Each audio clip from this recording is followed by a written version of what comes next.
that you pick up a worksheet at the front and we will discuss what those are for. Make sure you have your case study journal out because this is your bell ringer today and you need to answer the 4 questions that are up here. Make sure you have the questions written down and your answer so I can make sure that you did participate. So, today we are going to be discussing the history and future of agricultural education and the FFA. But I'm going to discuss your worksheet very quickly. With your worksheet, you're going to get with a partner if you want to, and you're going to research these answers using your laptops. If you have any questions, you're more than welcome to raise your hand. I am here to help you if you need help. There are 2 questions on your worksheet that are also in the slideshow. So make sure you're paying attention so you can answer these. Give you 2 free questions. Also, make sure that your binders are with you because your worksheets are going to have to go into your binder for your binder check at the end of the week. All right. So, we're going to start with our case study journal questions.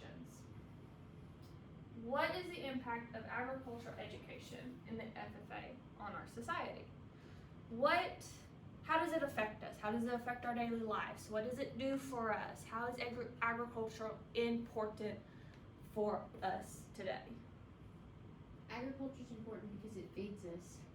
Yes, it feeds us. Everything from your breakfast cereal that you eat this morning, maybe it's a fruit that you ate, your lunch that you're going to eat, and your dinner and supper.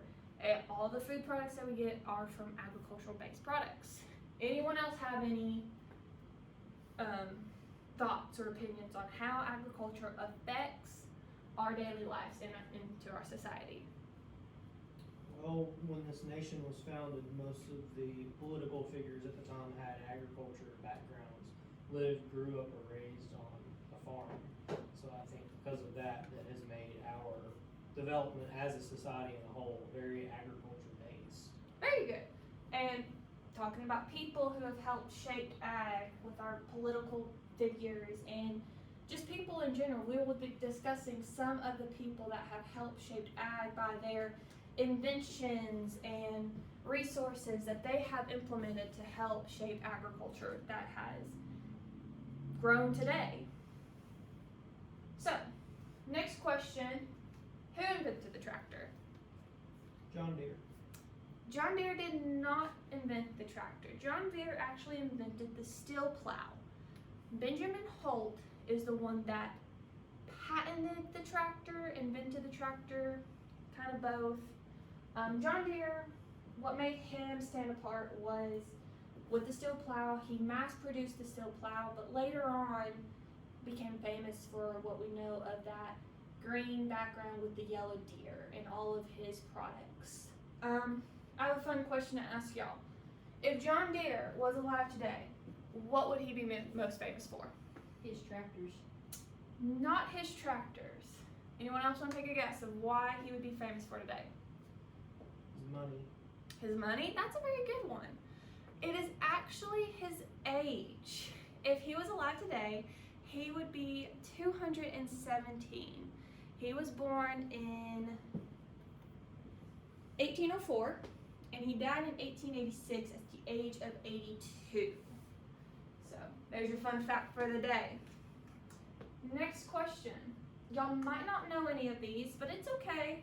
It's just so I can see what you do know, if you know any, and then, case studies are supposed to help build your knowledge and show you that y'all are learning and that it is important that y'all are here. So, what are some laws or acts that help shape ag ed? Does anyone know any? It's okay.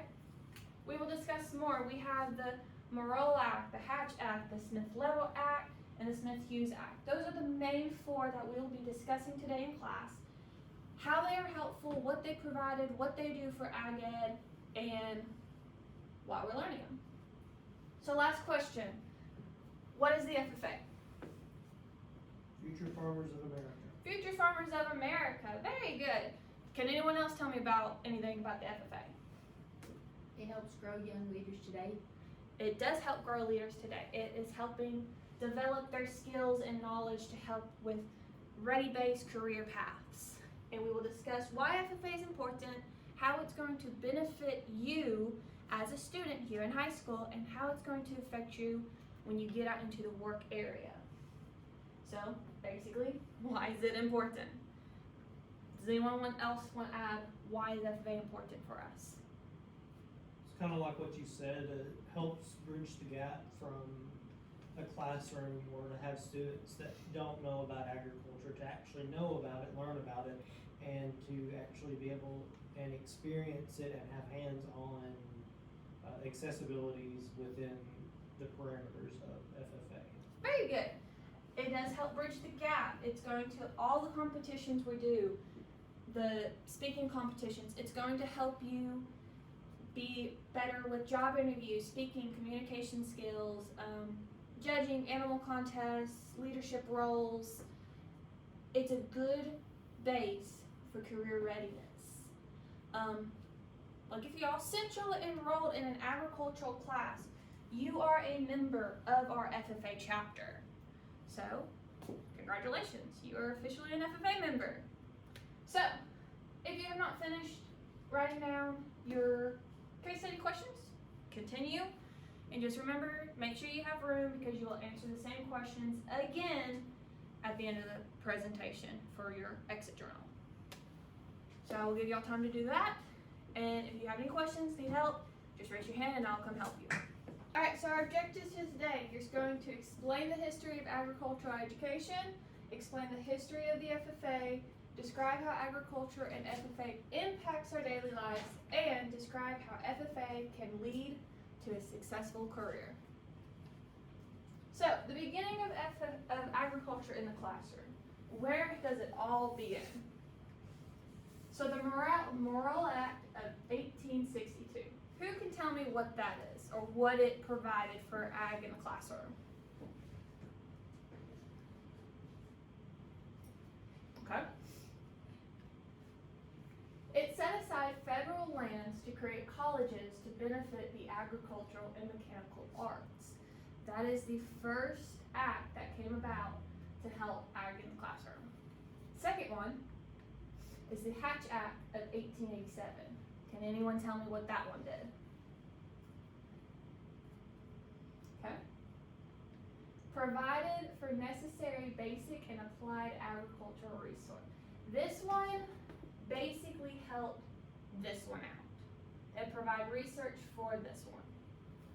Okay.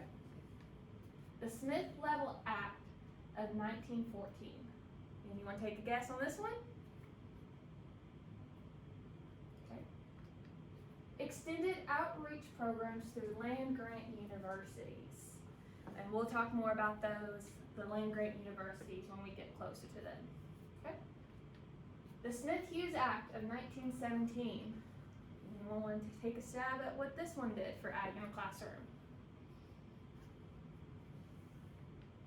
Promoting pre-collective vocational education in agriculture. Basically allowing ag classes to be promoted in education systems. These four are the main four that will be on your tests and your quizzes. So, beginning of FFA. FFA is a big thing in ag classes, so we're going to talk about the beginning of it. So, in 1925, Henry Gross Close established a club called, anyone know the club that he created? FFA? Not FFA, but it's close. Future Farmers of Virginia. Virginia was the first state to have an FFA program. So, in 1928, Future Farmers of America is established in, does anyone want to take a guess for FFA was established? Kansas. Kansas City, Missouri. Very good. Okay. In 1988, FFA changed its name to what? The National FFA Organization. Very good. The National FFA Organization. Of course, there's a lot more that helped the beginning of FFA, but these three kind of help shape where it is today. So, let's talk about agriculture and FFA in Tennessee. On your handouts, you will see that 2 of these questions are going to be asked. And let's see if y'all know. So y'all can go ahead and write these down when you get them. So, FFA was introduced in Tennessee when? Does anyone know when FFA came to Tennessee? 1927. November 18th, 1927. Very good. Alright. Alright, there are currently blank members and blank chapters in the Tennessee FFA. Does anyone know those numbers? Anyone know how many members we have?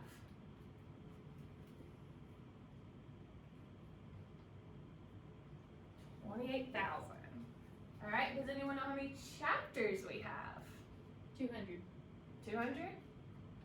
Very close. 220.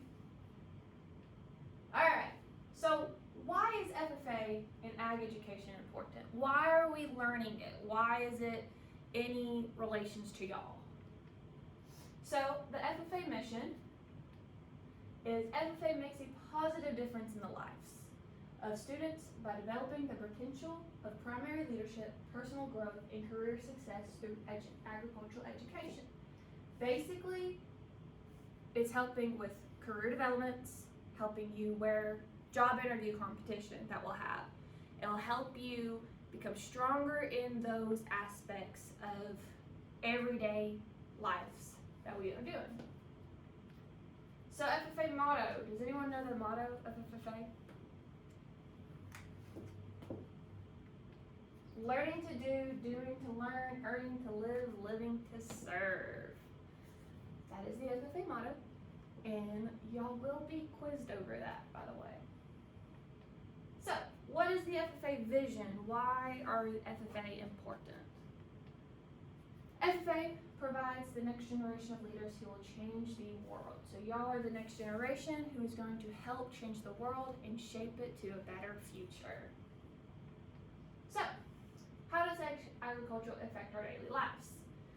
Anyone want to try to answer that question? Without farmers, you'd be naked and hungry. Got farmer. Okay, very good. Agricultural products serve as a raw materials for the production of many items. So everything we use today, clothing, food, just general products, everything comes from agriculture. So can you name some ways agriculture affect your daily lives? What are some ways agriculture has affected your daily life today?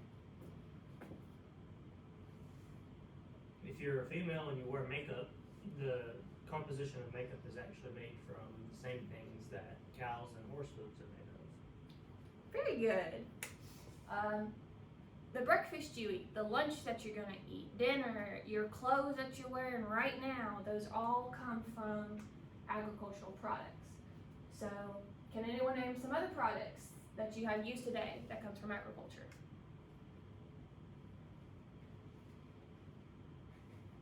Any of the clothes you wear? Yes, any of your clothes that you wear.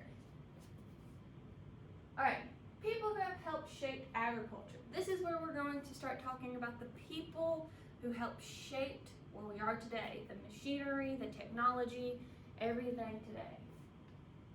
Alright, we're going to start with Eli Whitney. In 1793, my apologies, what did he invent? Cotton gin. The cotton gin. It helps separate the seeds from cotton, which also means that farmers could produce more cotton faster since they're getting the seeds out quicker. Alright, Cyrus McCormick. What did Cyrus McCormick invent? Reaper or thrasher. Reaper, thrasher, very good. So the mechanical reaper in 1834, this allowed farmers to plant more seeds because it was easier and quicker. So Henry Blair. Henry Blair was the second African American to be issued a U.S. patent. Blair was a successful farmer who patented 2 inventions. Does anyone take a guess at what those inventions were?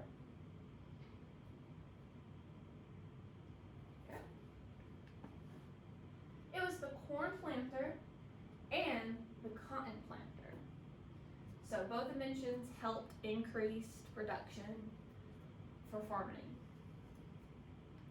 Alright, John Deere. What is John Deere known for today? Tractors. Tractors. But what did he invent in 1837? Steel plow. The steel plow. Many people do not know this. The steel plow, it was polished, so it will help cut through the soil and the clay won't stick to it as bad. So Benjamin Holt in 1904 invented what? Tractor. The tractor. Many people do not know that he is the one that invented the tractor and not John Deere. So, of course, this replaced the horse and mule power that they had. Alright, so I want to get you out your case study journals again, and I want you to answer the question again with the knowledge that you just have learned.